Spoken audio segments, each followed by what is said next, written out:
Guys, welcome back to my YouTube channel. Thank you so much po sa lahat na nag-subscribe at pasensya na po kung medyo natagalan po bago ako makapag-post ulit nung aking gagawing video. Busy ako nitong past few months and hindi po ako makapag-edit at makapag-shoot ng video. Pero ito nga, dahil may time ako ngayon, so ayun, nakagawa tayo ng video. At ito na po yung hinihintay nyo matagal na, yung aking homemade ice cream. Kaya yon, sana panoorin nyo po hanggang sa huli, and please subscribe and share the video as well. Kaya ito na, gagawin ko na para sa inyo.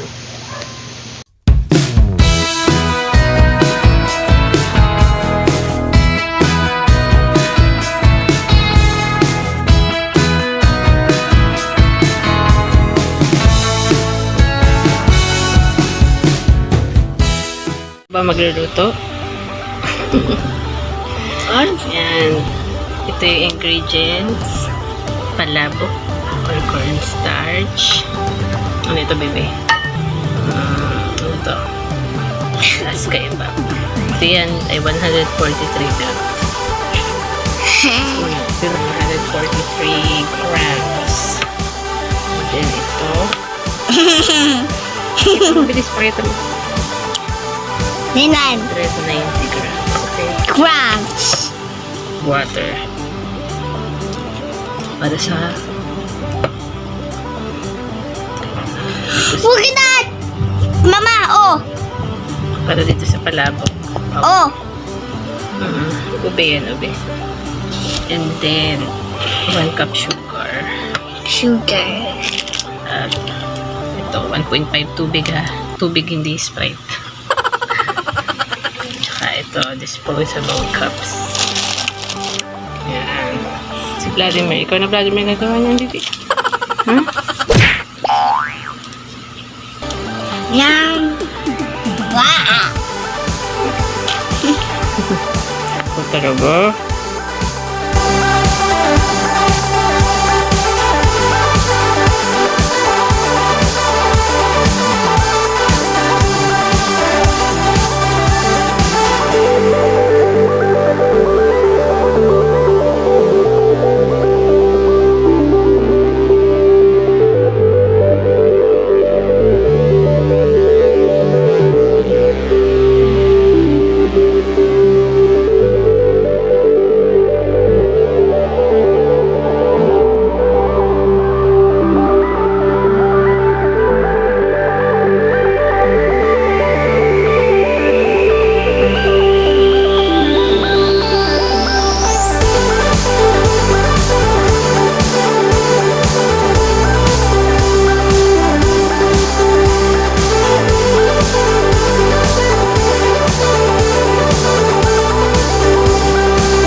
ito na.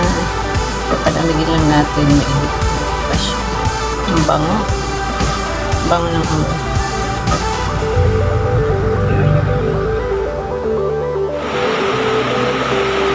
Ayan guys. Malamig na. So, isasali na natin. Sakto lang.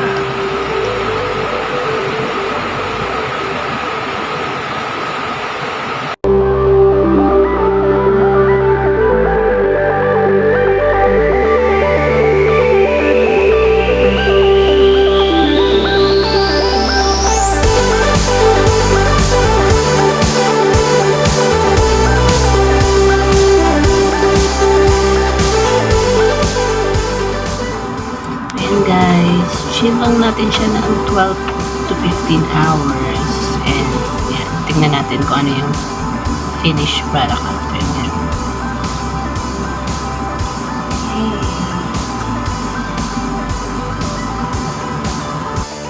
Guys, titignan natin yung ice cream nito sa ref. Tingnan natin.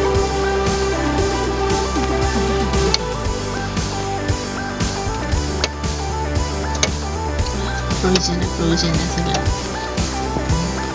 Nabawasan na. Kasi meron na akong customer kaya nabawasan na yung ice cream dyan. Kinain na nila. Yummy!